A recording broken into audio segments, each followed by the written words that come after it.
रसूलुल्लाह सल्लल्लाहु अलैहि वसल्लम ने फरमाया, अगर ज़िंदगी खूबसूरत बनाना है तो सच कहना सीखो, चुप रहना सीखो, नज़रअंदाज करना सीखो।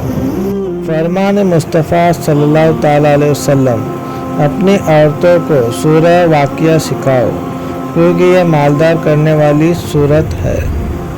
रसूलुल्लाह सल्लल्लाहु अलैहि वसल्लम ने फरमाया, दुआ के सिवा कोई चीज़ तकदीर को नहीं टालती है और नेकी के सिवा कोई चीज़ उम्र में इजाफा नहीं करती। रसूलुल्लाह सल्लल्लाहु अलैहि वसल्लम ने इरशाद फरमाया, लोगों के ऐब ना टटोलो वरना अल्लाह ताला रुसवा कर देगा। रहम करो रहम पाओ। आप सल्लल्लाहु अलैहि वसल्लम ने फरमाया, जो लोगों पर रहम नहीं खाता अल्लाह भी उस पर रहम नहीं खाता।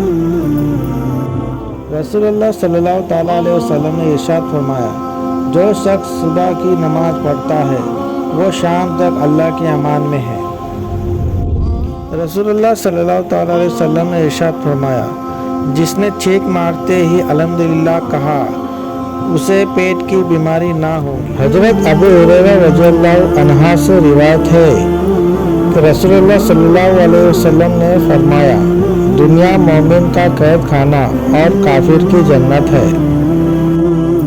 रसूलुल्लाह सल्लल्लाहु अलैहि वसल्लम ने इरशाद फरमाया, खैरत किया करो, सदका तुमको दोजख की आग से छुड़वाने का जरिया है।